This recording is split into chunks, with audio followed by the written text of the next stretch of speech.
Bonjour mes amis, je suis vraiment heureux d'être ici ce matin, en cette belle matinée d'hiver. Le soleil brille, nos cœurs sont heureux. J'étais assis là, dans la pièce, avec monsieur le révérend Biller, pendant qu'il faisait des enregistrements du Saint-Esprit qui est descendu dans le bâtiment, des gens qui se réjouissaient, les enfants étaient heureux. Nous sommes reconnaissants d'être vivants et d'être parmi ceux qui peuvent participer au service aujourd'hui. Eh bien, nous sommes reconnaissants pour chacun de vous, sans exception. Quant aux huissiers qui sont là-bas au fond, quand quelqu'un arrive, on a des sièges ici, ils peuvent s'asseoir le dos tourné à l'autel. Il y a aussi une autre place sur le banc ici devant, si les gens arrivent un peu plus tard. Bon, la semaine prochaine, nous commencerons la tournée annuelle, là, une autre tournée mondiale. Nous commencerons le 12 prochain, c'est-à-dire ce mercredi, à Chicago, à l'occasion de la campagne qui a lieu à l'église de Philadelphie. Ensuite, je pense qu'à partir de là, ce matin, à partir du 3 février, nous commencerons alors à Lubbock, au Texas, dans la salle Cotton Bowl, là-bas, à Lubbock, au Texas. Et de là, nous irons à Phoenix. Puis, nous irons au lieu d'exposition d'animaux d'élevage entre Los Angeles et Southgate, en Californie. Après ça, si le Seigneur le veut, nous voulons aller à Honolulu à partir de là. Alors, j'apprécie vraiment tous ceux qui prient. Si on pouvait chaque jour adresser au Seigneur une petite prière en faveur de ma santé, de ce côté-ci de l'éternité, vous ne saurez à peu près jamais à quel point je compte sur vos prières quand je suis en déplacement. J'étais reconnaissant d'entendre frère Tommy ce matin alors qu'il donnait son témoignage où il disait que Dieu a les bras ouverts et qu'il est toujours prêt à vous accueillir. Peu importe ce que vous avez fait, il a toujours les bras ouverts pour accueillir chaque âme repentante qui vient à lui. Peu importe ce que vous avez fait ou combien grand est votre péché, il est toujours prêt à pardonner. Que Dieu te bénisse, mon jeune frère. Bon, je prenais note des résultats de la réunion de dimanche dernier au sujet des gens pour qui on avait prié. Nous avons de petits entretiens privés pour que les gens... Je vous le dis, voyez-vous mes amis, la raison pour laquelle nous n'avons pas de service de guérison ici, vous comprenez, nous n'avons pas assez de place pour nous occuper des gens. C'est pour ça, on n'annonce jamais de service de guérison ici au tabernacle, bien que nous prions pour les malades chaque fois que je suis ici.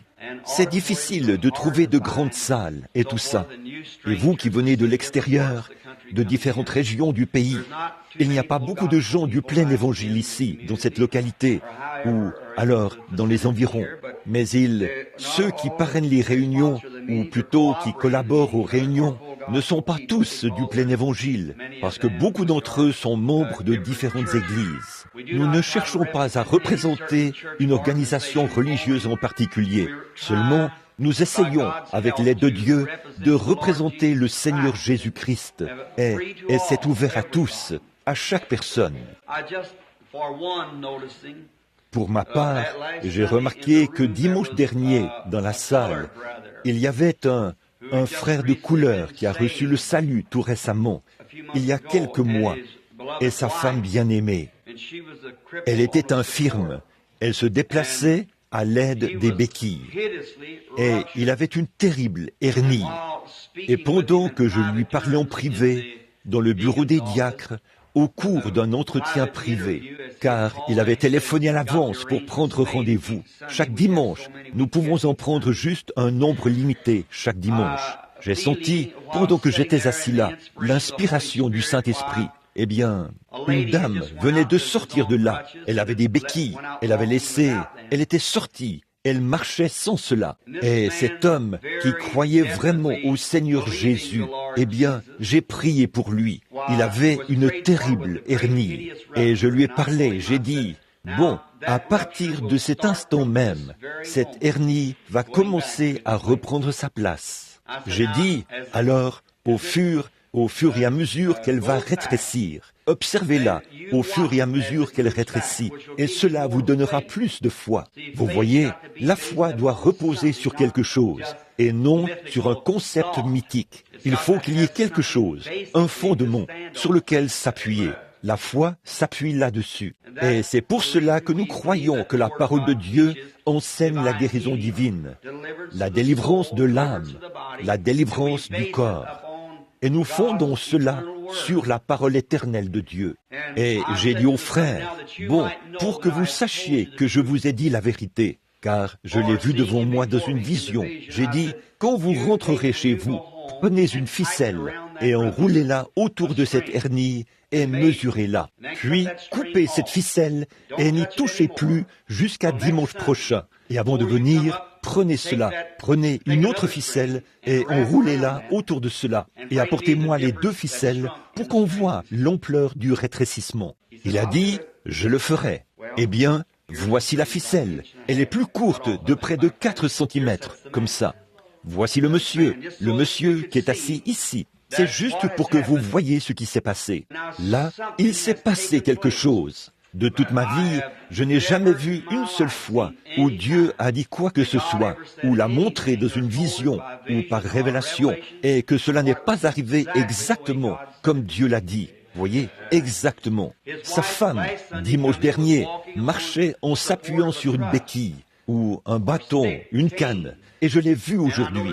Elle, dans la pièce, elle avait de la peine à marcher. Je lui ai dit que le Seigneur allait la guérir. Elle avait un membre qui était raide. Et je l'ai vue marcher. Elle avait mis sa canne sur son épaule dans la pièce. Et la voici aujourd'hui. Voilà une autre dame, une des personnes qui viennent de... Qui c'était? Elle allait vraiment mal.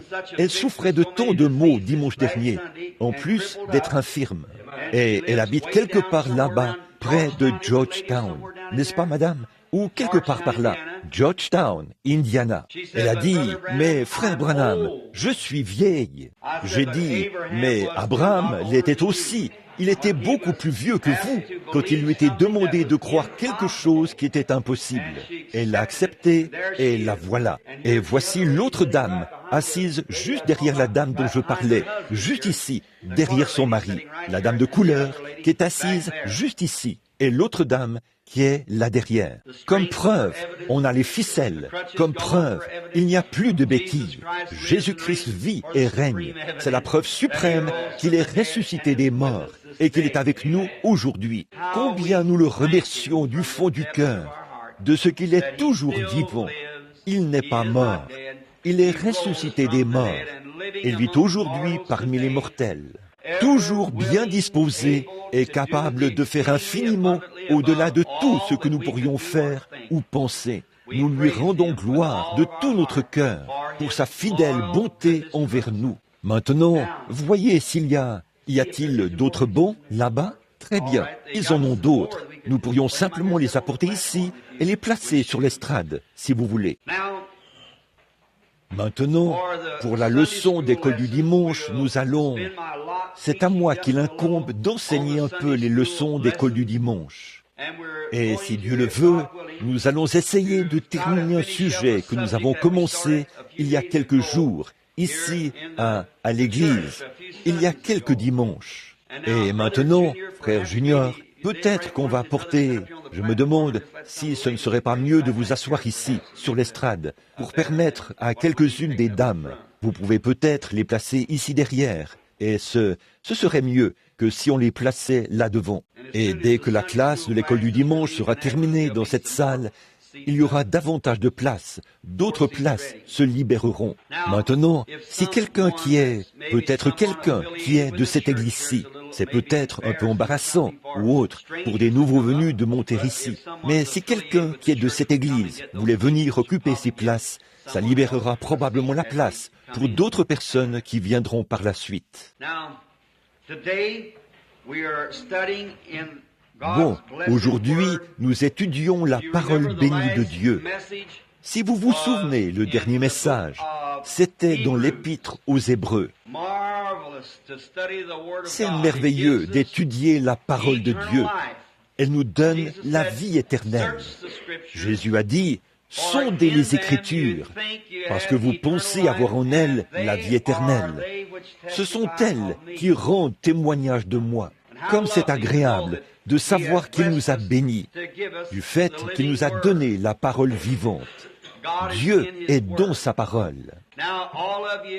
Maintenant, prenez tous dans vos Bibles Hébreux chapitre 7. Et nous allons essayer de ne pas prendre trop de temps ce matin, mais juste exalter un peu Christ par la parole, pour pouvoir vous faire voir ce qu'il est et pourquoi nous sommes ici aujourd'hui, pourquoi le christianisme est ce qu'il est en apportant la parole. Et la foi vient de ce qu'on entend. Ce qu'on entend vient de la parole de Dieu, la parole. Bon, nous sommes capables de prendre les pages et de les tourner comme ceci, mais il n'y en a qu'un seul qui soit capable d'ouvrir la parole. C'est Christ. Car dans la vision, on l'a vu comme l'agneau immolé dès la fondation du monde, lorsque Jean a regardé, et personne dans le ciel n'était digne d'ouvrir le livre, ou ne le pouvait, ni d'en rompre les sceaux. Et il a vu un agneau qui semblait avoir été immolé dès la fondation du monde. Il est venu et a pris le livre de la main droite de celui qui était assis sur le trône. Il a ouvert le livre et on a rompu les sceaux. Bon, il est l'auteur du livre. Pouvons-nous lui parler un instant avant de prendre le livre? Notre bienveillant Père Céleste, c'est avec des cœurs remplis d'un amour profond que nous venons aujourd'hui pour offrir notre hommage, notre louange et notre action de grâce à ton glorieux nom. Tu t'es tant soucié de nous lorsque nous étions encore des pécheurs. Christ est mort à notre place, l'innocent à la place des coupables. Il a porté sur lui les péchés de nous tous, les a effacés et a payé le prix suprême. Il a satisfait Dieu. Puis, il est ressuscité pour notre justification et est assis aujourd'hui à sa droite, toujours vivant pour intercéder sur la base de notre confession. Oh, combien nous te remercions pour cette ferme espérance que nous avons. Alors qu'autour de nous, tout est en train de s'écrouler, même la vie mortelle elle-même. Nos cœurs sont fixés sur cette espérance éternelle bénie. Beaucoup ici sont dans le besoin ce matin, Père, à cause de leur esprit, à cause de leur âme. Nous te prions de sauver ceux qui ne sont pas sauvés. Accorde-le, Seigneur. Accorde une marche plus rapprochée à ceux qui sont indifférents à ton égard. Et nous te prions de guérir tous les malades, afin que s'accomplisse ce qui a été dit par notre Seigneur lui-même. Vous ferez, vous aussi, les choses que je fais. Et il a dit que nous devons aller par tout le monde et prêcher l'Évangile, imposer les mains aux malades, et les malades seront guéris. Et nous voyons ici, dans ce petit bâtiment ce matin, beaucoup de gens qui avaient des béquilles il y a quelques jours. Ils marchent normalement aujourd'hui sans ces béquilles. Ils ont été relevés et soutenus par les bras éternels de notre Seigneur Jésus-Christ. Et ils marchent. Ceux qui se mouraient du cancer sont ici bien portants. Tes serviteurs, les médecins, ont attesté qu'ils n'arrivent plus à en trouver la trace. Cela est disparu. Nous te remercions pour ces choses. Pardonne-nous nos manquements et remplis nos cœurs d'amour. Parle-nous par ta parole maintenant, car nous le demandons en son nom. Amen. Juste un petit rappel pour nous permettre d'avoir une idée de notre leçon sur l'écriture de ce matin. En fait, nous avons parlé de l'assurance de notre espérance, qui est si magnifiquement présentée ici dans l'épître adressée aux Hébreux. Après avoir lu comment Dieu a traité avec son peuple, Israël, autrefois, nous avons alors vu que la promesse nous a été donnée. Et cela nous donne une grande assurance, comme nous voyons que toutes les choses qui se sont produites à cette époque-là étaient des exemples de ce que Dieu fait pour nous aujourd'hui, ses enfants qui croient. Et maintenant, juste un petit rappel de la leçon de dimanche dernier, du chapitre 6 d'Hébreux. Nous commencerons vers le verset 12 ou le verset 13 ici. Lorsque Dieu fit la promesse à Abraham, ne pouvant jurer par un plus grand que lui, il jura par lui-même. Je suis sûr que l'auditoire se souvient que nous avons étudié cela pour voir ce que Dieu avait fait, qu'il avait promis à Abraham qu'il lui donnerait cette alliance et qu'il la faisait avec lui et sa postérité pour toujours. Et Dieu a juré par serment. Et quiconque jure par serment, jure par un plus grand que lui. Comme Dieu n'avait personne qui soit plus grand que lui, par qui il pouvait jurer, il a donc juré par lui-même qu'il garderait cette alliance faite avec Abraham. Alors, quel fondement solide pour vous, les saints du Seigneur. Si nous abordons ce sujet aujourd'hui en toute lucidité, calmement, sans jamais nous emballer. La foi ne s'emballe jamais. La foi ne se précipite jamais. La foi sait de quoi elle parle. On n'a jamais vu notre maître s'emballer pour quoi que ce soit. Lorsqu'il s'est tenu là, près de la tombe d'un homme mort, il était tout aussi calme que lorsqu'il s'est assis sur la montagne et qu'il a promené le regard sur Jérusalem. Alors qu'il était là, sur l'agitation, sur un bateau dans une mer agitée, par des flots tumultueux, il se reposait si totalement sur Dieu qu'il n'y a même pas prêté attention, pas assez pour se réveiller. La foi est toujours imperturbable. Maintenant, nous voyons ici que la raison pour laquelle nous pouvons être imperturbables, c'est que la promesse a été faite à notre père Abraham et à ses enfants. Et Dieu, qui a donné la promesse, a juré par un serment qu'il la confirmerait et la tiendrait. Et c'est ce qu'il a fait. Et nous voyons que les enfants d'Abraham ne sont pas des Juifs qui en ont les dehors, c'est-à-dire ceux qui étaient de la tribu de la lignée d'Abraham. Mais par Abraham est venu Isaac, par Isaac est venu Christ. Par Christ, le monde a été béni, car il est dit à Abraham et à sa postérité, c'est-à-dire à Christ. Et c'est par ce canal que toutes les tribus de la terre devaient entrer dans cette alliance.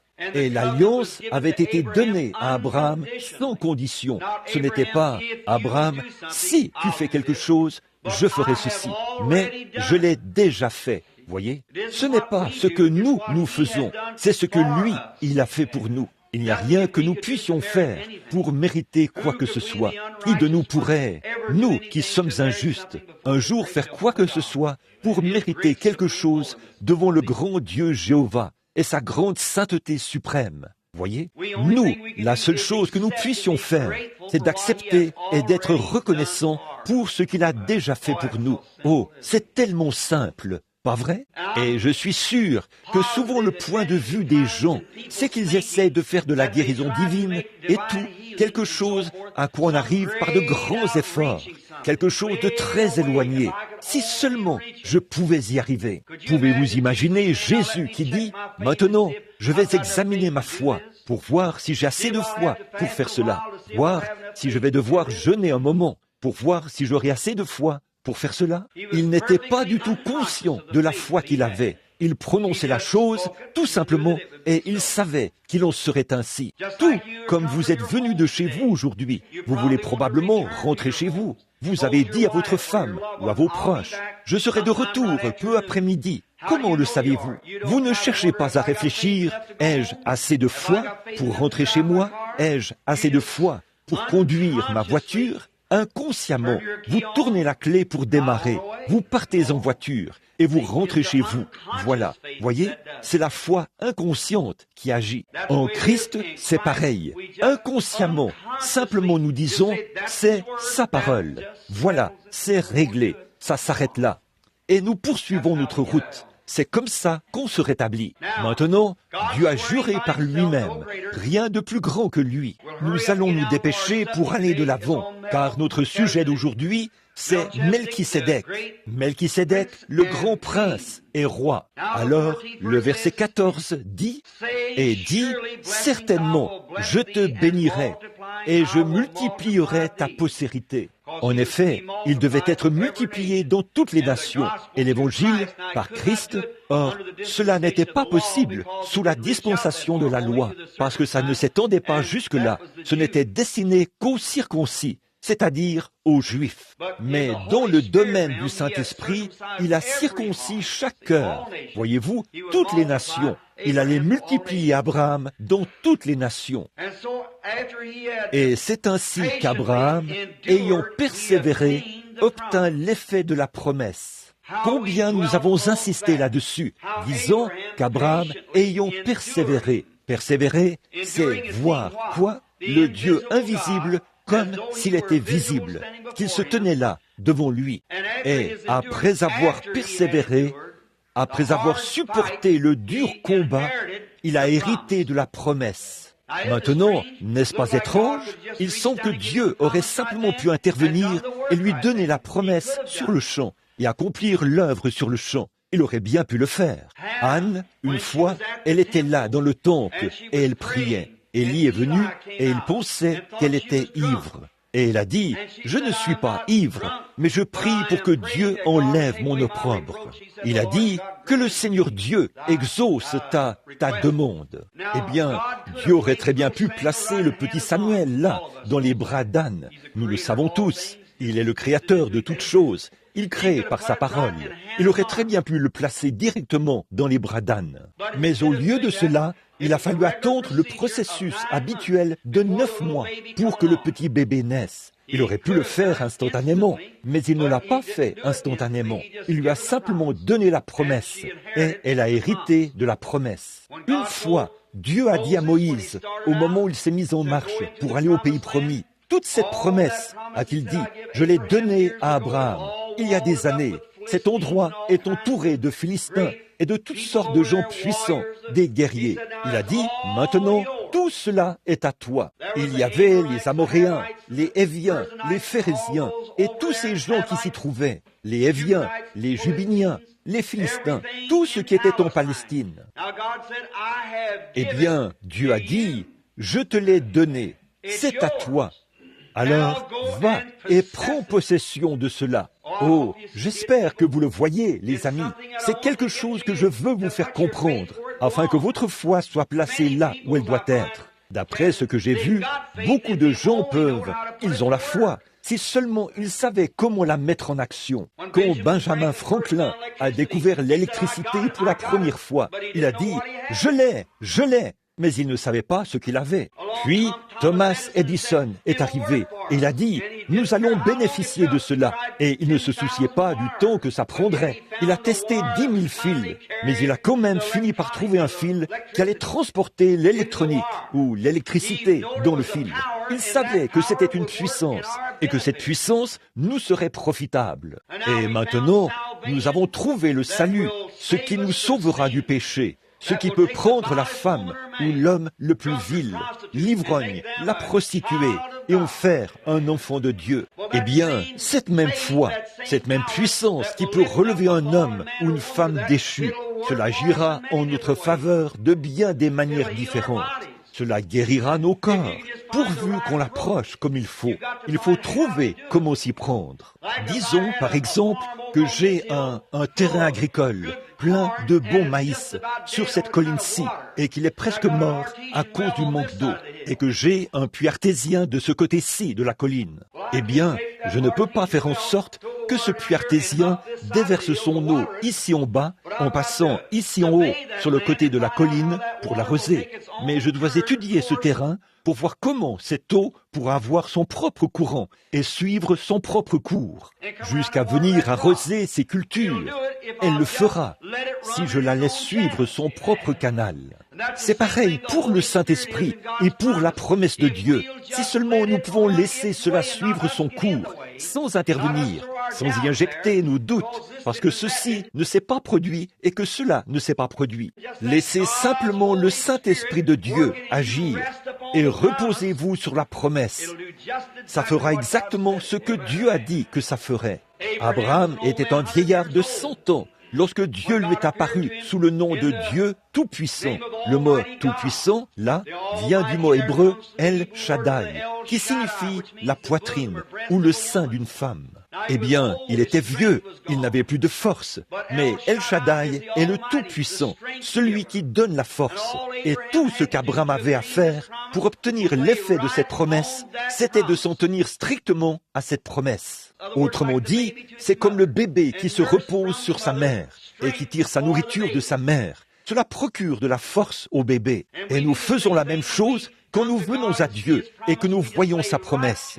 Nous nous reposons simplement sur lui et nous tirons de sa parole la force de Dieu. Nous nous abandonnons à son cours. Nous ne prenons pas nos propres idées. Nous croyons simplement cela. Après avoir persévéré, il a obtenu l'effet de la promesse. Oh, j'aime vraiment ça. En effet, ce qui fonctionne pour le salut, ça fonctionne de la même manière pour la guérison divine. Et Dieu, dans son grand amour et sa miséricorde infinie, nous l'a donné. Maintenant, et dit, certainement je te bénirai et je multiplierai ta postérité. Et c'est ainsi qu'Abraham, ayant persévéré, endura l'effet de la promesse. Verset 16. Or les hommes jurent par quelqu'un qui est plus grand qu'eux, et le serment est une garantie confirmée, qui met fin à tous leurs différends. Autrement dit, si l'on jure par un serment, alors ça met fin à tout. Si vous vous présentez là et que vous dites « Frère Branham, moi, en tant que chrétien, je pose ma main sur la Bible et je jure solennellement que je ferai une certaine chose.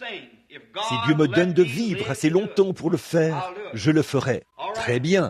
Alors pour moi, c'est la fin de tout doute. Voyez, vous m'avez juré que vous le feriez. Et Dieu a juré à Abraham qu'il garderait cette alliance avec lui et avec sa postérité pour toujours. Dieu a juré par lui-même qu'il le ferait. Et ce faisant, sous l'ancienne loi, quand on faisait un serment sous l'ancienne loi, on tuait un animal, on le coupait en deux. Puis les deux hommes qui avaient prêté serment se plaçaient entre les deux morceaux de l'animal. Et ils écrivaient une sorte de contrat sur un bout de papier. Ensuite, on déchirait ce morceau de papier en deux et on les remettait à l'un et à l'autre. Puis, ils prêtaient serment au-dessus de cet animal mort, déclarant ainsi que s'ils rompaient cette alliance, qu'ils soient comme cet animal mort. Alors, comme Dieu ne pouvait jurer par qui que ce soit d'autre, il a juré par lui-même. Et il a prêté serment au-dessus du corps du Seigneur Jésus-Christ, alors qu'il le voyait d'avance dans une ombre. Quant à l'alliance, quand il a amené Christ au calvaire, il a déchiré son corps et l'a séparé de son âme. Puis, il a élevé son corps pour le faire asseoir à sa droite et a renvoyé le Saint-Esprit pour qu'il soit dans le chrétien, afin de faire ici, dans l'Église, la même chose qu'il faisait en Christ quand il était ici sur la terre. Ce faisant, il a prouvé qu'il nous ressuscitera dans les derniers jours pour que nous nous asseyions avec lui et que nous soyons avec lui dans son royaume. Et de voir aujourd'hui le même Saint-Esprit qui était sur Jésus-Christ œuvrer dans l'Église et confirmer tout ce que Dieu a dit.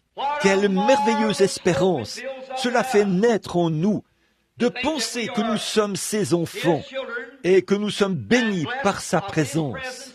Et il est ici avec nous maintenant, comme preuve infaillible qu'il est le Seigneur Dieu qui a fait la promesse à Abraham. Maintenant, écoutez le verset 17. C'est pourquoi Dieu, voulant montrer avec plus d'évidence aux héritiers de la promesse l'immutabilité de sa résolution, intervint par un serment, afin que, par les choses immuables, c'est impossible que Dieu monte, nous trouvions un puissant encouragement, nous dont le seul refuge a été de saisir l'espérance qui nous était proposée. Quelle merveilleuse promesse! Deux choses immuables. Dieu ne peut pas mentir, être Dieu. Donc, si Dieu a fait une promesse ici, dans sa Bible, nous croyons que la Bible est la parole infaillible de Dieu. Et si Dieu a fait une promesse dans cette Bible, nous avons cet encouragement. Nous savons qu'il est impossible que Dieu monte.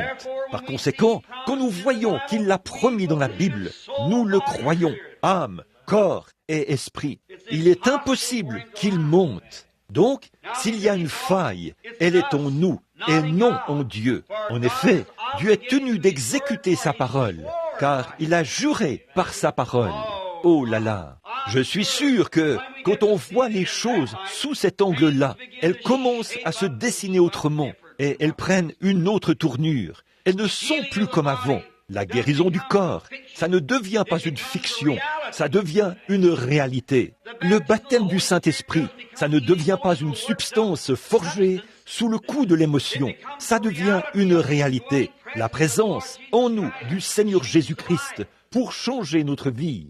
Il y a quelques soirs, lors d'une réunion de prière, un homme m'a dit « Le Saint-Esprit n'a pas été donné, c'était juste aux 10 ou aux 12. » le jour de la Pentecôte. J'ai dit, eh bien, dans ce cas, qu'en est-il des 120 qui étaient là, présents, et qui l'ont reçu? Qu'en est-il de la maison de Corneille, un peu plus tard, où les gens des nations l'ont reçu? 33 ans plus tard, quand Paul a demandé aux baptistes s'ils avaient reçu le Saint-Esprit après avoir cru. Puis, il leur a imposé les mains et ils ont reçu le Saint-Esprit. Lorsqu'il mettait l'église de Corinthe en ordre, il a aussi établi dans l'église des apôtres, des prophètes, des docteurs, des évangélistes, les dons de guérison et tous ces dons merveilleux, des années et des années après la Pentecôte. Alors, aujourd'hui, c'est pour chaque croyant. Allez par tout le monde et prêchez l'évangile à toute la création. Jusqu'où? Par tout le monde. À combien de personnes?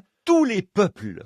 Celui qui croira et qui sera baptisé sera sauvé. Celui qui ne croira pas sera condamné. Et voici les miracles qui accompagneront ceux qui auront cru. En mon nom, ils chasseront les démons, ils guériront les malades, et ainsi de suite. Voilà, c'est ça. C'est la promesse de Dieu. Il a juré qu'il le ferait. Peu importe combien de gens s'élèvent pour essayer de contrefaire ou d'imiter cela. Combien de choses s'élèvent pour essayer de contredire ou d'anéantir cela. Il continuera encore et encore, pour toujours, car Dieu a juré par lui-même qu'il la tiendrait. Si je néglige de prêcher cela et que je me relâche, Dieu suscitera quelqu'un pour prendre ma place et aller de l'avant avec cela. Si vous manquez d'y croire, quelqu'un prendra votre place et croira cela à votre place. Car Dieu a juré qu'il le ferait. Oh, quelle consolation cela nous donne! Et le plus beau de l'histoire, mon ami chrétien, c'est de savoir que maintenant, nous en avons la preuve. Ici, nous en avons la bénédiction, nous en avons la puissance, nous en avons les miracles, nous en avons les signes, nous en avons la photo. Nous l'avons sous toutes les formes que Dieu a promises, même plus que ce qu'il a promis de nous donner. Et c'est infaillible, c'est la vérité. La vérité, non pas la vérité d'un homme, non pas la vérité d'un docteur ou d'un philosophe, mais c'est la vérité du Dieu Tout-Puissant. Et quelle espérance cela nous donne! Ce n'est pas étonnant que nous puissions chanter. Mon espoir n'est fondé sur rien d'autre que sur le sang de Jésus et sur sa justice. Quand tout ce qui environne mon âme s'effondre, il est toute mon espérance et mon soutien, car Christ est le roc où nous nous tenons.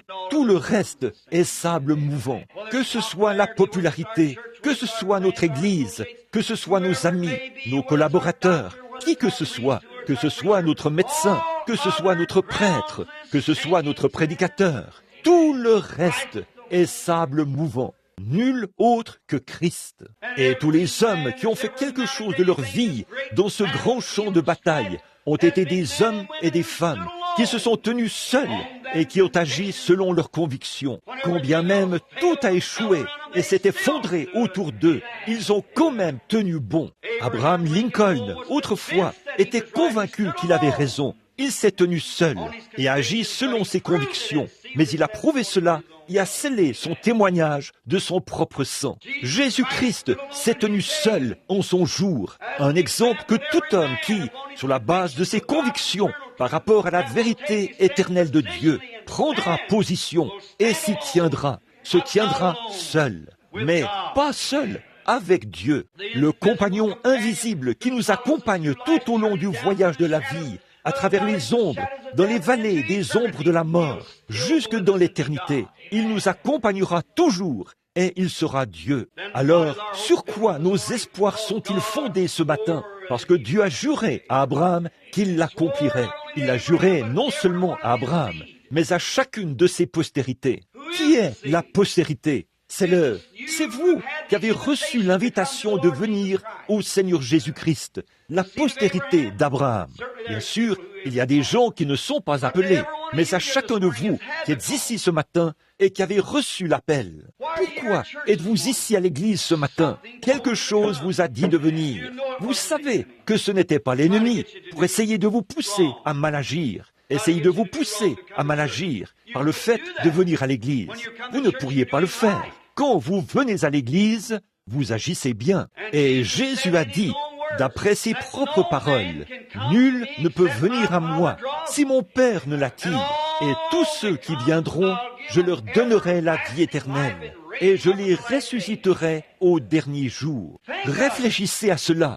Chaque personne qui vient sur l'invitation du Seigneur Jésus-Christ a reçu la promesse de la vie éternelle et de la résurrection dans les derniers jours, par le Dieu Jéhovah qui a juré par serment qu'il le ferait et qui a envoyé son Fils et a confirmé la parole.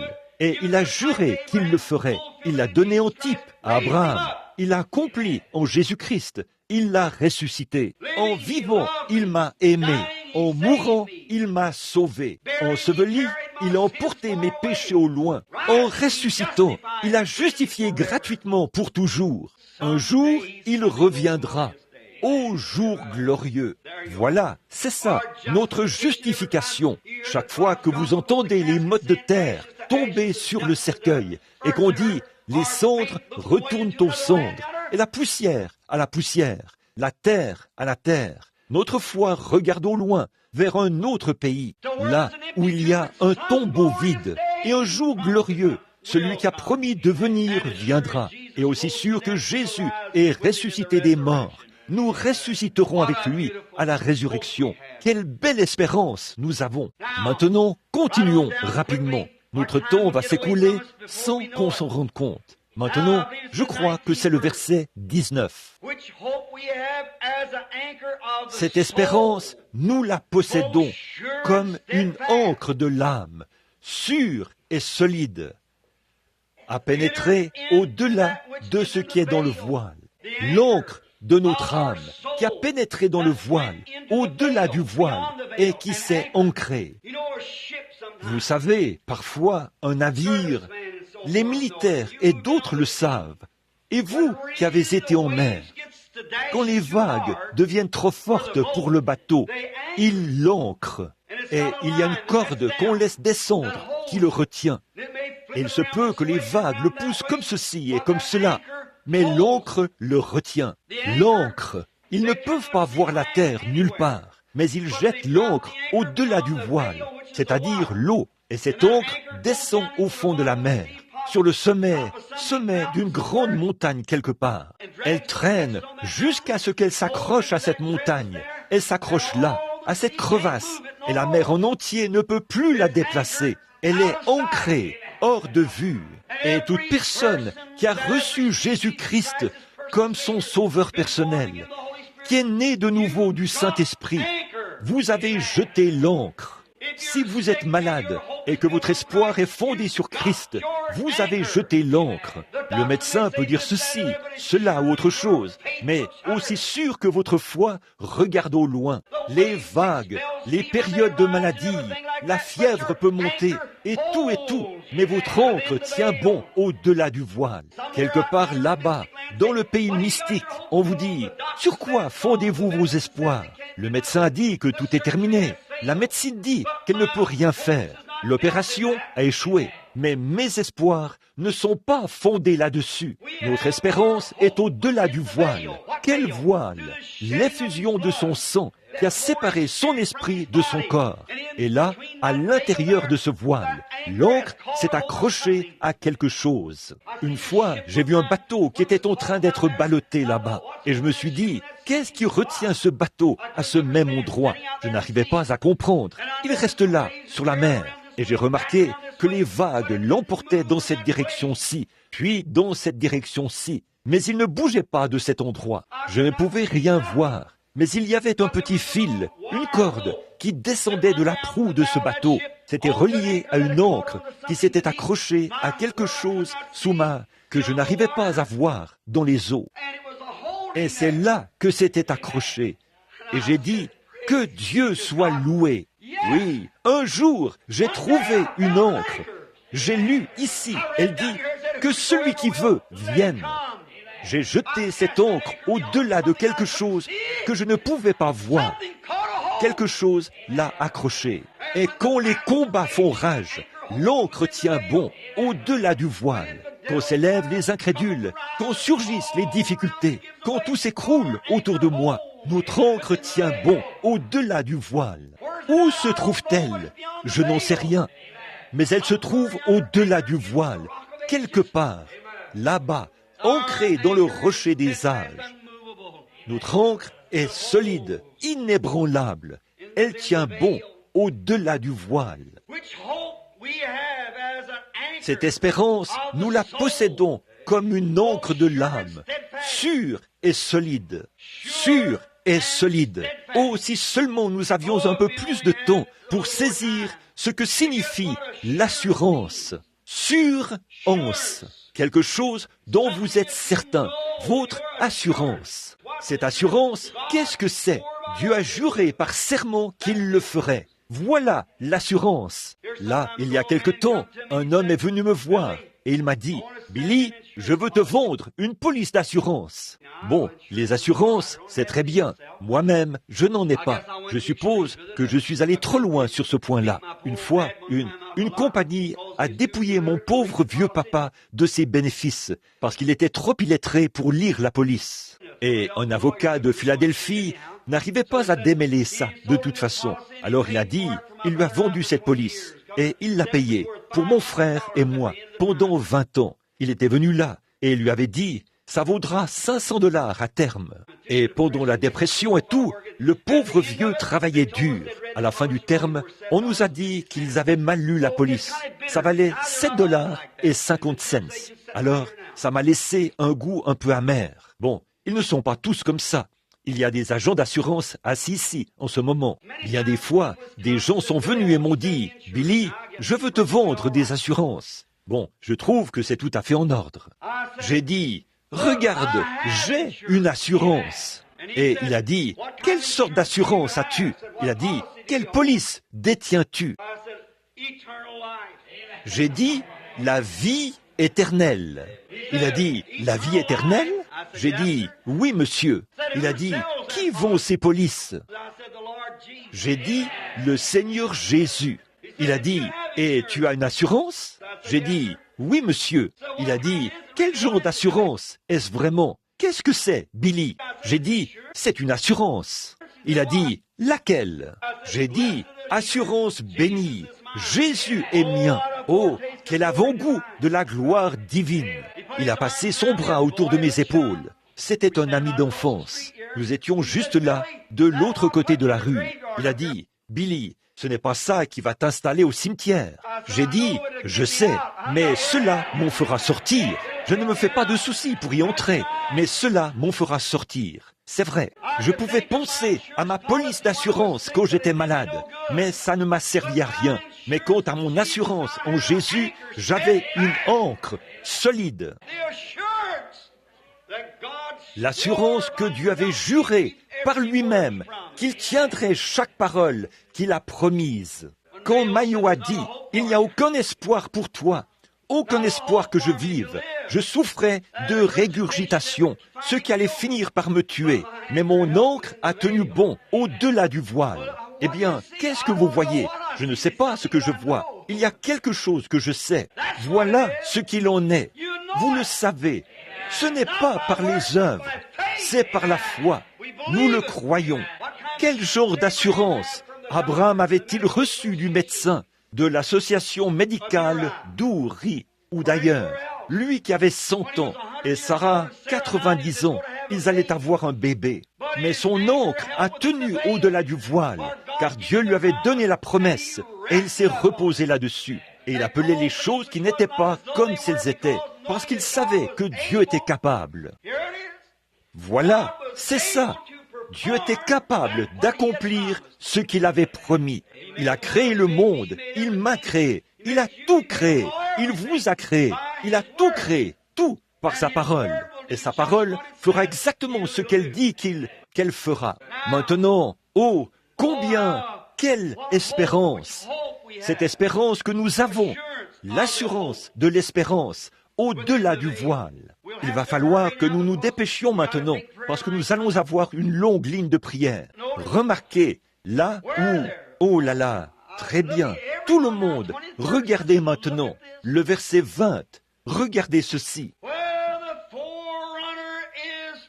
Là où Jésus est entré pour nous comme précurseur. Le précurseur de quoi? Le précurseur de notre salut, au plan physique et spirituel. Car il était blessé pour nos péchés, brisé pour notre iniquité. Le châtiment qui nous donne la paix est tombé sur lui. Et c'est par ses meurtrissures que nous avons été guéris. Le précurseur de notre salut est déjà entré. Jésus, l'assurance est déjà entrée, ayant été fait souverain sacrificateur pour toujours selon l'ordre de Melchisédek. Maintenant, nous en arrivons là où nous voulons prendre ce sujet très rapidement et l'aborder. Toutes ces grandes promesses, nous les ramenons à une seule chose, c'est Jésus, notre précurseur, qui était la postérité d'Abraham, nous a appelés par le Saint-Esprit à cette espérance bénie que nous avons maintenant, une ancre de l'âme, solide et sûre, ancrée au-delà du voile. Ce Jésus qui était fait précurseur selon l'ordre de Melchisédek. Maintenant, ce grand homme, Melchisédek, c'est de lui que nous voulons parler pendant les quelques prochaines minutes. Je vais me dépêcher pendant les 10 ou 15 prochaines minutes. Ensuite, nous aurons la ligne de prière. Faites grandir votre foi maintenant. Ne laissez pas le diable vous ravir quoi que ce soit. Vous êtes ici ce matin, dans ce petit bâtiment où le Dieu Tout-Puissant va entrer, dans cette humble demeure. Vous dites, ça ne paye pas de mine. Mais il est venu dans une crèche. Il viendra dans n'importe quel cœur humble qui s'ouvrira et dira, oui, Seigneur Jésus, je crois cela. Je ne comprends peut-être même pas cela, mais je le crois quand même. Cette espérance bénie que nous avons, Christ, le précurseur, est déjà venu. Savez-vous ce qu'est un précurseur? C'est quelque chose qui précède ou qui prend les devants. Christ, qui était le précurseur de notre salut, est venu sur la terre pour servir d'exemple à l'Église, car l'Église devait terminer ses œuvres ou continuer ses œuvres après qu'il avait achevé son sacrifice sur le calvaire. Vous le voyez? Remarquez. Et là, il est né dans l'humilité, dans une crèche.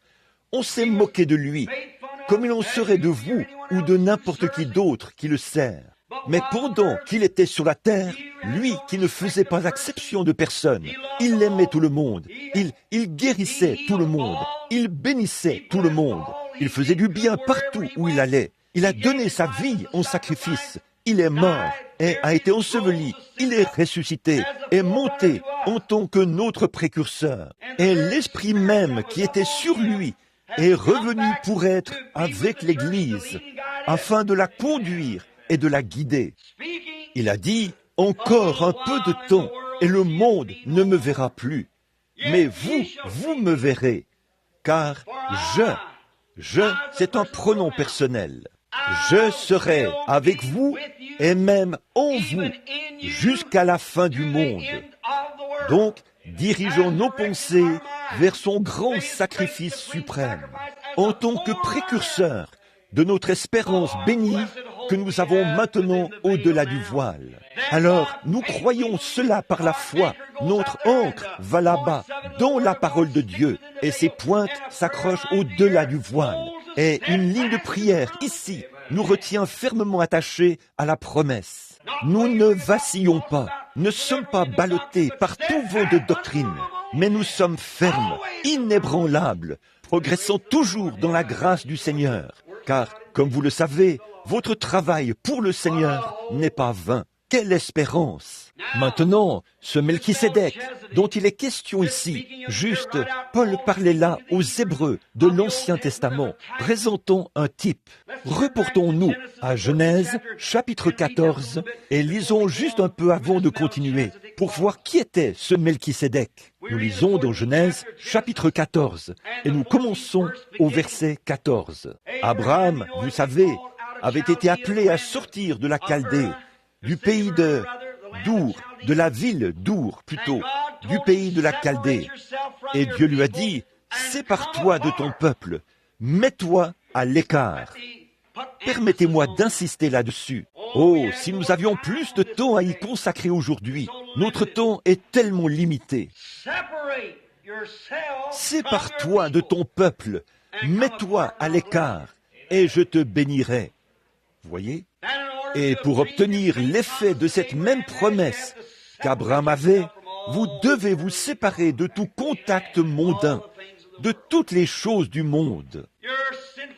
Vos désirs de péché, vos convoitises, les passions du monde et toutes ces choses, séparez-vous de cela. Mettez-vous à l'écart dans un pays étranger, un pays où vous n'avez jamais été auparavant, pour marcher non pas par la vue, mais par la foi. Car Abraham n'avait rien. Personne n'avait traversé ce fleuve d'Euphrate et séjourné dans ce pays. Mais Abraham, par la foi, a quitté les siens. Il est allé de l'avant et s'est séparé.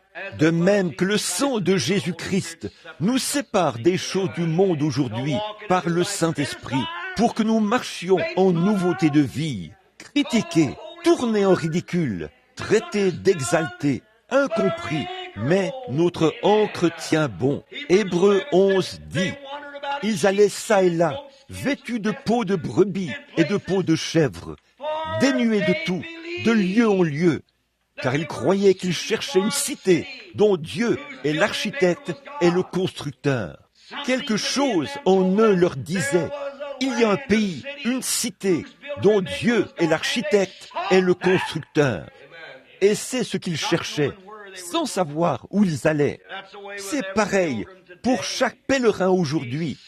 Il cherche quelque chose sur lequel il ne peut pas mettre la main, mais il en voit la preuve tout autour de lui.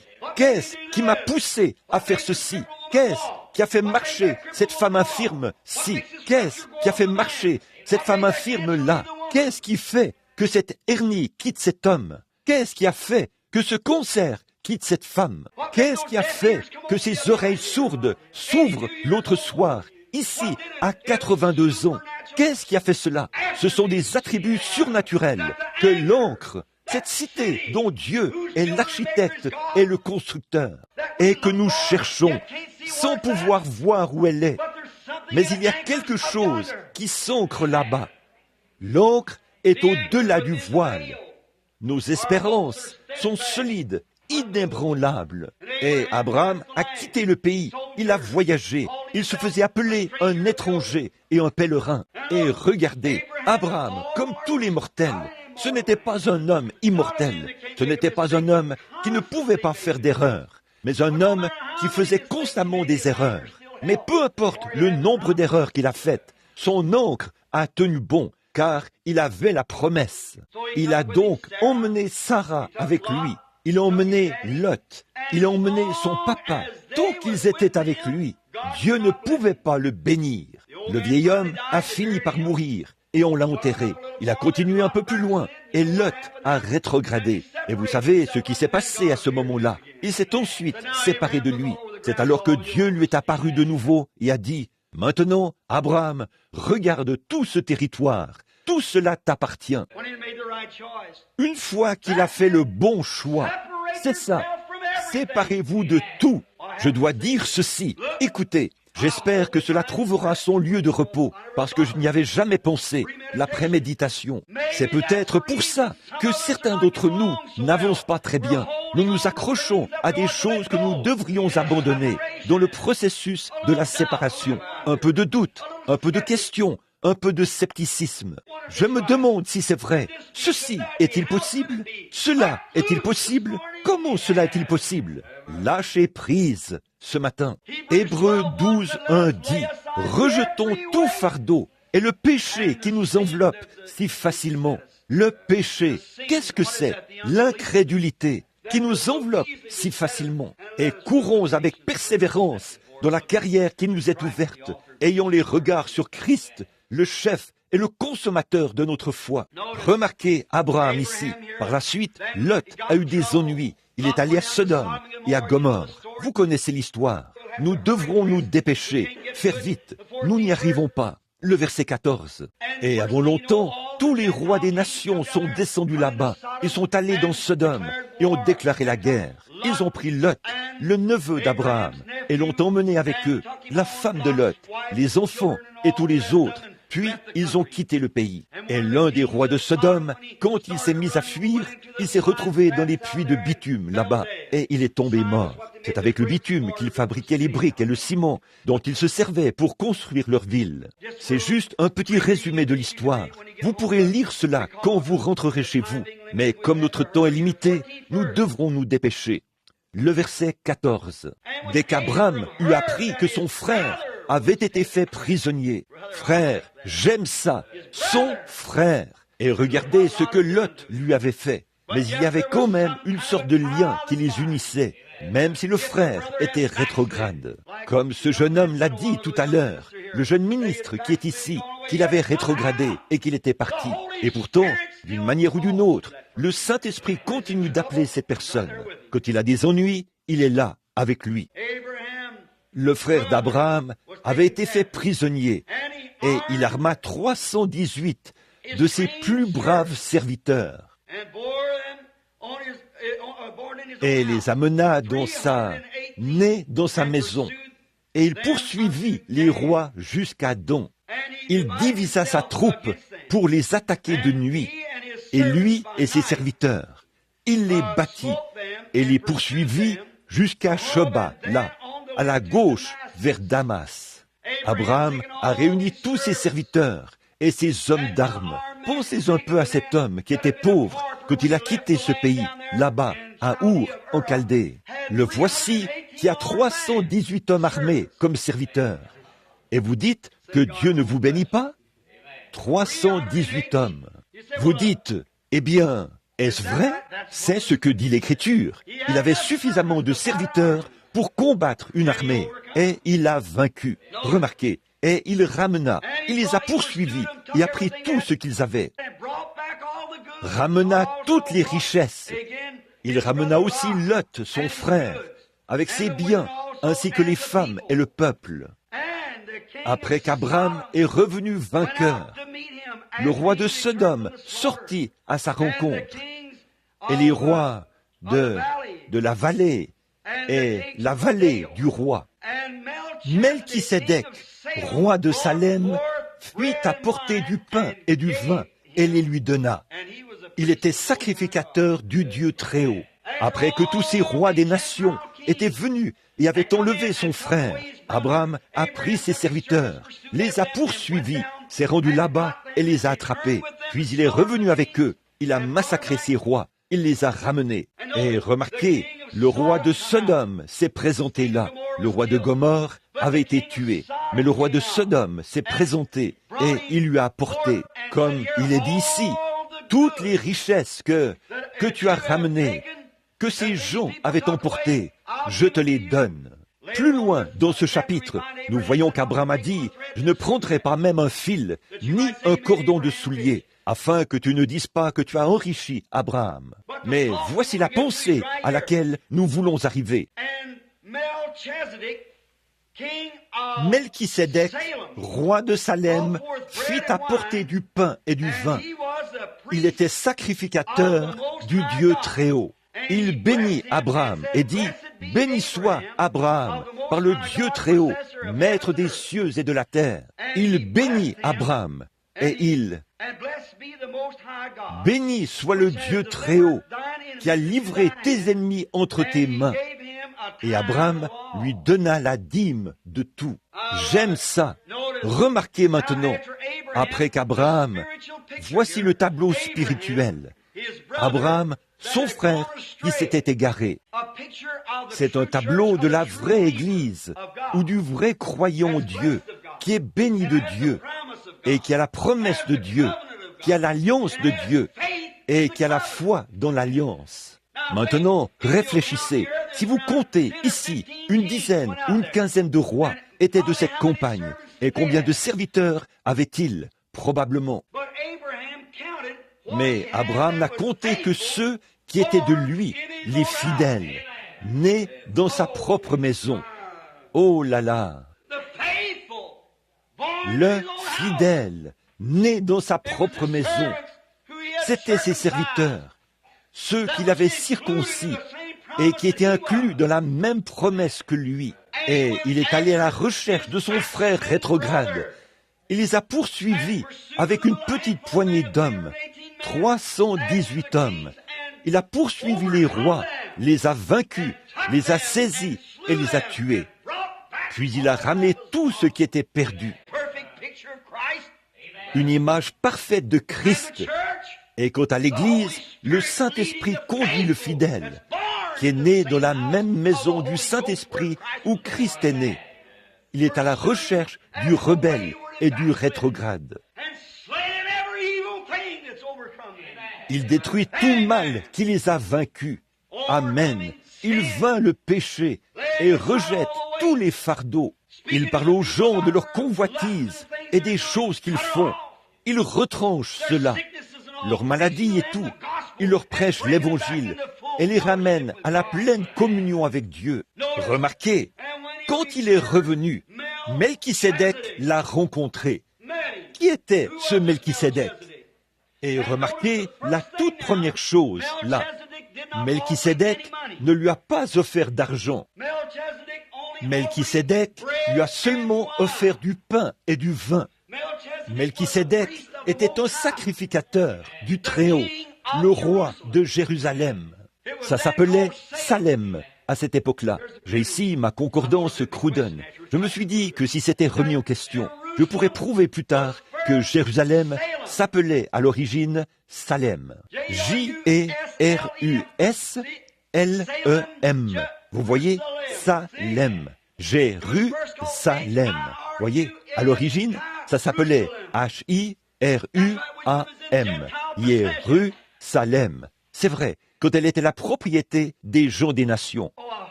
Oh, j'espère que vous saisissez ceci maintenant. À l'origine, Jérusalem était la propriété des gens des nations. Et le roi de Jérusalem, ou Salem, c'est-à-dire le roi de paix, le roi de justice, a rencontré Abraham à son retour et lui a donné la communion, du pain et du vin, des milliers d'années ou des centaines d'années avant que le pain et le vin soient des ordonnances dans l'Église. Et il était le roi de Jérusalem. Amen. Qui était ce grand homme? Revenons maintenant à notre texte, le verset 7, ou le chapitre 7. En effet, ce Melchisédek, roi de Salem, sacrificateur du Dieu Très-Haut, il était non seulement un roi, mais aussi un sacrificateur, qui alla au devant d'Abraham lorsqu'il revenait de la défaite des rois, qui le bénit. Il n'y a que quelqu'un de plus élevé qui puisse donner des bénédictions. Observez, à qui tout, et à qui Abraham donne la dîme de tout, qui est d'abord roi de justice, d'après la signification de son nom, ensuite le roi de Salem, c'est-à-dire le roi de paix. Qui était ce grand homme il y a bien des années? Qui était-il? Écoutez, lisons un peu plus à son sujet. Without qui est son père, son mère, son commencement de jour ou son fin de vie.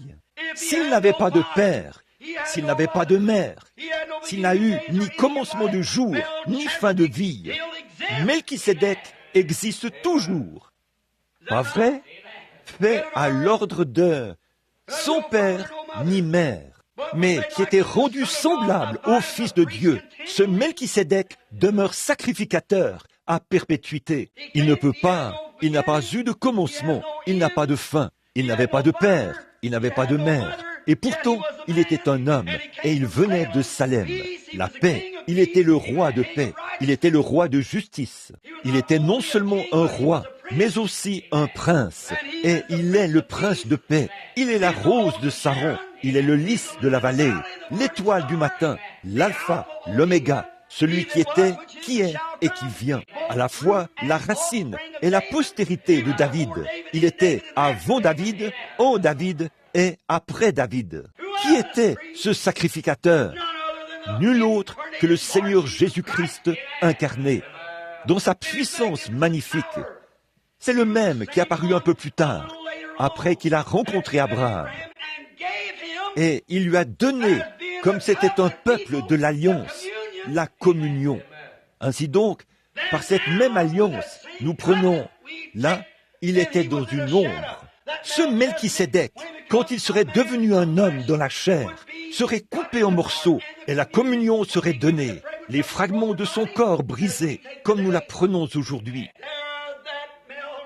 C'est là que Melchisédek a rencontré Abraham, et Abraham lui a payé la dîme.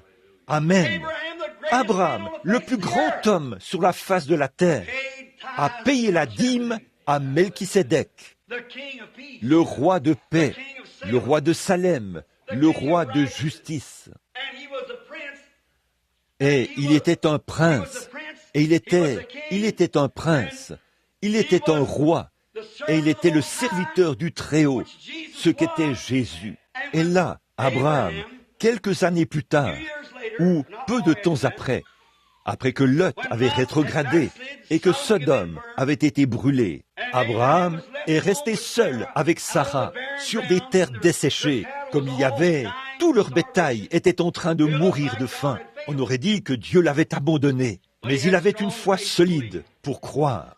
Et un jour, il était assis à l'entrée de sa tente, sous le gros chêne. Il est encore là aujourd'hui, comme un monument commémoratif, car il était carbonisé et conservé. Et là, Abraham, qui était assis à l'entrée de sa tente, a vu Melchisédek s'avancer vers lui, 3 hommes qui marchaient. Et j'imagine Abraham en train de se dire, « Je l'ai déjà vu ». Puis il est arrivé, et il a dit, « Permettez-moi de... Viens donc, mon Seigneur, permets-moi de t'apporter un peu d'eau pour te laver les pieds. » D'une manière ou d'une autre, cet homme de l'Alliance savait, au fond de lui, qu'il avait affaire à quelqu'un qui était plus qu'un homme.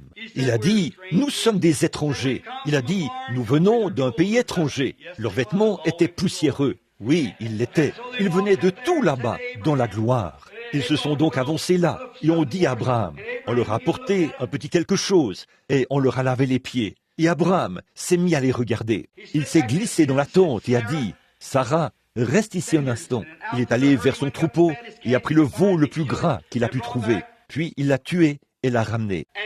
Et il a donné à cet homme de la viande, du pain, du lait et du beurre. Mangez. Maintenant, quand Melchisédek, le roi de Salem, le sacrificateur du Très-Haut, le roi de paix, qui n'était nul autre que la forme antérieure du Seigneur Jésus-Christ.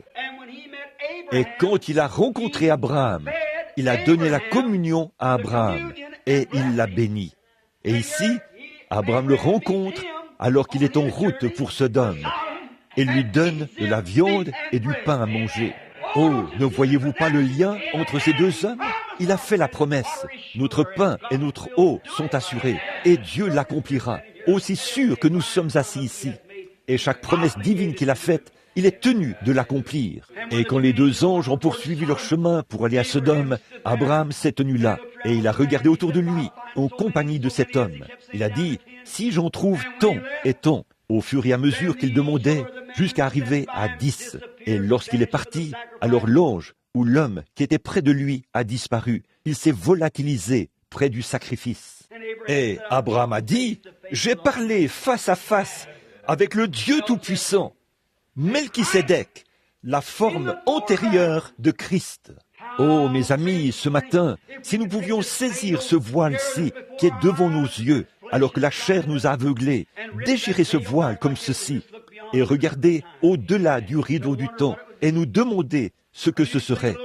J'avais l'habitude de chanter un petit cantique. J'ai mal au cœur, j'ai le cafard, et c'est Jésus que je veux voir. Je veux entendre des cloches du Havre, le doux carillonnement. Oh, si seulement je pouvais le voir et regarder de l'autre côté du rideau du temps. Cela me donnerait plus de foi et ferait me rendrait toute ma force. Si seulement je pouvais regarder de l'autre côté du rideau du temps.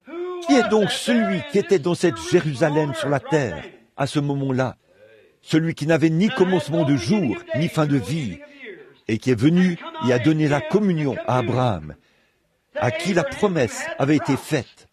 Et cette promesse nous est faite ce matin. Elle est offerte à chacun de vous. Nous pourrions passer plus de temps. J'aimerais que nous en ayons sur ce glorieux sujet. Peut-être le ferons-nous un jour, une fois ce voyage terminé, alors que je m'en vais partout dans le pays, dans différents pays étrangers, ici et là, pour prêcher l'Évangile. Permettez-moi de vous laisser cette pensée, mes enfants bien-aimés, mes frères et compagnons d'œuvre dans l'Évangile de notre Seigneur Jésus-Christ. Ne vous lassez pas. Reprenez courage ce matin. Levez la tête. Fortifiez les genoux affaiblis et les mains qui étaient languissantes. Tournons le regard vers le chef et le consommateur de notre foi, le Seigneur Jésus-Christ, qui nous a donné ses promesses. Cette chose que j'ai essayé de vous prêcher par la révélation qui m'a été donnée par le Seigneur Jésus-Christ. Alors que je ne suis qu'un ignorant, sans instruction et illettré, le Dieu Tout-Puissant a quand même répandu cela devant le monde, car c'est infaillible. Ici, ce matin, sont assis des gens qui étaient infirmes et affligés la semaine dernière, et qui sont normaux et en bonne santé cette semaine. Il y en a qui étaient sourds quand ils se sont présentés ici, il y a quelques soirs. Ils sont ici en ce moment, et ils entendent normalement comme tout le monde. Qu'est-ce que c'est? C'est l'alliance inconditionnelle de Dieu qu'il a faite avec Abraham et sa postérité. Il a promis qu'il l'accomplirait. Alors, croyons cela ce matin de tout notre cœur. En tant que peuple, certains d'entre nous qui sommes assis ici sont âgés, certains d'entre nous grisonnent, certains d'entre nous, avant que nous nous revoyions, il se peut que certains d'entre nous passent de l'autre côté du voile. Mais quoi que vous fassiez, quoi que la vie produise, si elle produit la maladie, si elle produit quoi que ce soit au monde, gardez votre ancre au-delà du voile. Continuez à regarder là-bas, vers le chef et le consommateur, le Seigneur Jésus-Christ. Appelez ces choses qui semblent être comme si elles étaient. L'homme suit 3 éléments. Le premier est humain. Le deuxième, c'est la révélation divine. Le troisième, c'est une vision. L'ainsi dit le Seigneur. Bien des fois, nous sommes ici, en bas, et nous ne montons jamais ici. Si vous n'êtes pas là, en bas, ancrez vos espérances au-delà de ce voile, ici en haut, dont l'ainsi dit le Seigneur. Même si vous ne voyez pas la vision, même si la révélation ne vient pas, même si, quand on prie pour vous, vous dites « J'aimerais vraiment pouvoir croire », ça ne change rien. Jetez votre ancre là, en bas, et dites que c'est vrai. De toute façon, Abraham ne pouvait pas voir. Il a dit « Comment est-ce possible ?» Marie ne pouvait pas comprendre. Comment pouvait-elle avoir un bébé sans connaître d'homme? Il a dit « Mais le Saint-Esprit te couvrira de son ombre. Il l'accomplira. » Elle a dit « Je suis la servante du Seigneur. Qu'il me soit fait ainsi. » Comment cela allait-il se faire? Elle n'en savait rien, mais elle a jeté son ancre au-delà du voile et elle s'est mise à témoigner qu'elle allait avoir un bébé avant de sentir cette vie ou quoi que ce soit d'autre. Elle appelait les choses qui n'étaient pas comme si elles étaient. Abraham, quand il avait 75 ans, Dieu lui a donné la promesse. Et à Sarah, qui était âgée de 65 ans, la promesse a été donnée. Et 25 ans se sont écoulés avant que cela s'accomplisse. Mais Abraham ne douta point par incrédulité au sujet de la promesse de Dieu, mais il fut fortifié par la foi, donnant gloire à Dieu. Il appelait ses symptômes et les choses qui étaient comme s'ils n'étaient pas. Son témoignage reposait seulement sur le fait que ce que Dieu avait dit était vrai, parce qu'il avait la promesse. Que Dieu soit miséricordieux. Oh là là! Votre foi est-elle ferme ce matin? Quand les vents des ennuis soufflent, que les nuits sont sombres, que les vents soufflent et les éclairs brillent, votre ancre tient-elle bon? Ne fondez vos espoirs ce matin sur rien de moins que le sang de Jésus et sa justice. Je sais que c'est difficile, ça semble difficile, mais faites-le une fois. Prenez Dieu au mot et voyez combien c'est une espérance bénie de marcher simplement par la foi. Dans ce grand combat de la foi, comme j'ai essayé de le livrer, j'ai rencontré de terribles obstacles. J'ai connu des routes périlleuses. Ça se voit sur moi, oui, mais ça a été la chose la plus bénie. Je ne les changerai pour rien au monde. Et voici mes plus grandes victoires. Mes plus grandes joies, c'est quand je fais face à quelque chose. Je n'arrive pas à voir au-delà de cela, autour de cela, ou en dessous de cela. Je continue simplement à marcher vers cela, en croyant ceci, que Dieu pourvoira d'un moyen quand j'y arriverai. Je ne suis jamais arrivé jusqu'à cette année, jusqu'ici, tout ce chemin que j'ai parcouru, je l'ai fait en lui faisant confiance. Il ne m'a jamais déçu. La grâce à mon cœur a appris la crainte, et la grâce a dissipé mes craintes. Avec quelle joie cette grâce est apparue, à l'heure où pour la première fois j'ai cru. Que de dangers, de labeurs et de pièges j'ai déjà traversé.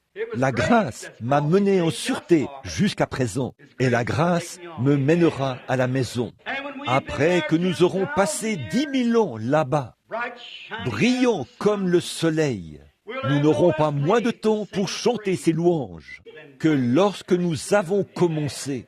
Quand nous nous rassemblerons là-bas avec Abraham, Isaac et Jacob, avec les héritiers de la promesse, qui s'attendent à ce que nous ne flanchions pas, car sans nous, ils ne peuvent pas parvenir à la perfection. Oh, combien ils comptent sur nous ce matin. Ne flanchons pas. Restez bien ancrés en Christ. Si vous êtes un pécheur, vous n'avez pas à venir à l'autel. C'est la coutume de le faire.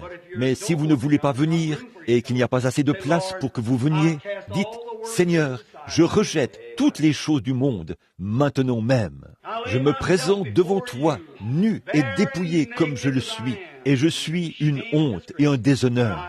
Mais je jette mon ancre sur toi, et je crois en toi. Je ne peux rien faire d'autre que ce que tu as fait pour moi. Si vous êtes malade, que le médecin dit qu'il n'y a plus aucun moyen pour vous de guérir, qu'il n'y a rien à faire, regardez simplement ce petit groupe de gens ce matin, et c'est juste une petite poignée. C'est très minime, comparé aux milliers qui ont été guéris au cours des quelques dernières semaines, partout dans le monde.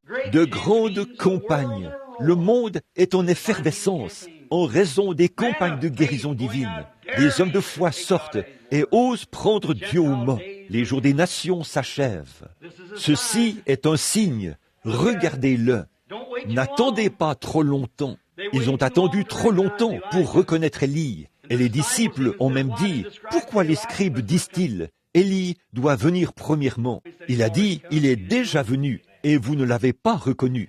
Ils ont dit, qui était-ce? Il a dit, Jean-Baptiste. Eh bien, ont-ils dit, c'était certainement lui. Jésus est venu et ils ne l'ont pas reconnu. Après que le Romain l'a crucifié et qu'il était trop tard pour faire quoi que ce soit, il a dit, assurément, cet homme était le Fils de Dieu. Bien qu'il ait été mis au rang des malfaiteurs, bien qu'on lui ait craché dessus, bien qu'il ait été ridiculisé et persécuté, Dieu l'a quand même confirmé par des signes et des prodiges. Aujourd'hui, n'attendons pas trop longtemps. C'est la fin de la dispensation des nations. Nous sommes à la fin. Israel's awakening, the signs that the Bible foretold, the Gentile days numbered, with horrors encumbered, return, O disperse to your own. The day of redemption is near. Man's hearts are failing for fear. Be filled with the Spirit, your lamps trimmed and clear. Look up, your redemption is near. Our Father, Notre Père, nous te remercions ce matin pour cette espérance bénie. Oh, un jour glorieux, quand tu te tiendras à nouveau sur la terre, on dira, n'est-il pas écrit dans les cantiques, ta rédemption est proche? Quand tu étais ici la première fois, tu as dit, David, n'a-t-il pas écrit ces choses dans les cantiques? Et quand nous pensons à ce cantique, il y aura une rencontre dans les airs, car tous les prophètes et les rachetés, et le petit David, et Moïse, et tous les patriarches seront présents là-bas. Alors nous dirons, n'était-il pas écrit dans le cantique que nous verrions ceci, et les rachetés de tous les âges se réjouiront ensemble? Père, pardonne tout rebelle ce matin, homme ou femme, garçon ou fille, puisse ceci être un nouveau jour dans leur vie, le moment où, par la foi, ils acceptent le Seigneur Jésus comme leur sauveur personnel et sont scellés dans le royaume de Dieu par le Saint-Esprit. Prends ces quelques paroles prononcées à la hâte, Père, et fais-les pénétrer dans le cœur des gens selon le besoin de chacun. Dans quelques instants, les gens vont s'avancer ici pour être guéris. Seigneur, il y en aura qui sont aveugles, affligés, infirmes, malades, et qui ont diverses maladies. C'est Satan qui a fait cette vilaine chose. Père, Seigneur, ces pauvres gens ne viendraient pas ici s'ils ne croyaient pas qu'ils peuvent être guéris. Tu as dit, nous avons vaincu par le sang de l'agneau et par notre témoignage. Voici des ficelles posées ici sur l'estrade, des béquilles et tout ont été empilés et transportés loin d'ici, des fauteuils roulants. Et, oh, des brancards ont été emportés et des lits. Des hommes et des femmes sont repartis d'ici, Seigneur, guéris de toutes sortes de maladies et d'afflictions que Satan leur avait infligées, non pas à cause de cet endroit-ci, mais parce que leur foi a satisfait à ton exigence ici même. Je prie, ô Dieu, que la foi de chaque personne malade ici soit maintenant suffisante ce matin et qu'ils se souviennent de ce grand Melchisédek d'autrefois qui n'avait pas de commencement de jour. Il n'a jamais eu de père ni de mère. Il n'a jamais eu de fin de vie. Il vit encore aujourd'hui. Par la suite, il s'est incarné, s'est appelé Jésus-Christ. Il s'est fait chair. Il est mort et a repris cette forme-là. Il est toujours le roi de paix, le roi de justice, qui nous a promis ces grandes choses éternelles. Dieu a juré à Abraham qu'il garderait l'alliance. La promesse, par lui et sa postérité, pour toujours. Aide-nous aujourd'hui à nous avancer vers cette estrade maintenant, avec une foi indéfectible. Seigneur, certains d'entre eux sont liés par des habitudes impures, des habitudes dégoûtantes de la chair. Ô Dieu, comme la Bible dit, rejetons tout fardeau et le péché qui nous enveloppe si facilement. Ô Dieu, puissent-ils s'en débarrasser ce matin et regarder à Jésus qui nous purifie de toute iniquité. Accorde-le, Père. Et quand nous repartirons aujourd'hui, puissions-nous repartir dans la joie et le cœur plein d'amour. Bénis cette petite église. Bénis notre cher frère Neville, Seigneur, alors qu'il fait son travail de pasteur et qu'il œuvre ici jour et nuit pour essayer d'en faire un endroit où les gens peuvent venir adorer et voir le Seigneur Jésus manifester son amour et sa puissance. Bénis le service de ce soir, Seigneur. Accorde-nous une grande bénédiction.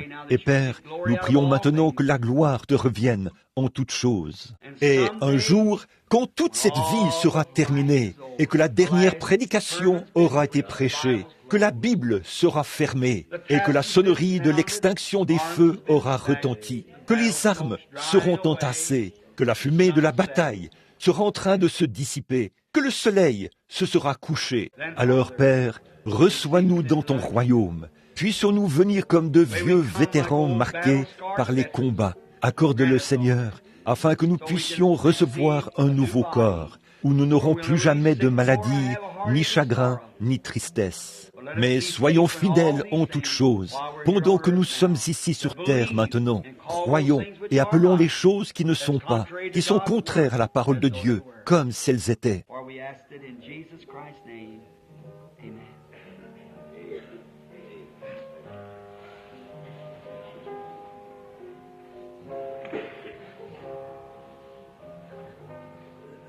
Car nous le demandons au nom de Jésus-Christ. Amen. Y a-t-il quelqu'un ici qui a envie de dire « J'aimerais vraiment accepter le Seigneur Jésus-Christ. Je ne l'ai jamais fait auparavant. Je veux simplement lever la main. » Dites « Moi, je lève la main pour signifier que je l'accepte. » Que Dieu vous bénisse, sœur. Que Dieu vous bénisse, frère. Que Dieu vous bénisse. Que Dieu vous bénisse. C'est « Que Dieu vous bénisse, frère. » Je veux accepter le Seigneur Jésus-Christ. Que Dieu vous bénisse, sœur. Que Dieu vous bénisse. Et que Dieu vous bénisse. Que Dieu vous bénisse. C'est ça. Pensez-vous qu'il n'entend pas ça? Il connaît votre cœur. C'est lui qui vous a dit de le faire. Que quelqu'un d'autre dise « Je veux croire maintenant. Je dis maintenant, Seigneur, je veux t'accepter maintenant même. Je veux que mon ancre soit solidement attachée là, à l'intérieur du voile, de sorte qu'elle ne bouge jamais. Je t'accepte comme mon sauveur. » Quelqu'un d'autre voudrait-il lever la main? Que Dieu vous bénisse. When the great book is open, what then? When the one that rejecting this message today will be asked to give a reason, what then? Que le Seigneur vous bénisse maintenant, alors que nous aurons, combien ici veulent qu'on prie pour eux, ceux qui sont malades? Levez la main, tous ceux qui sont malades partout dans le bâtiment.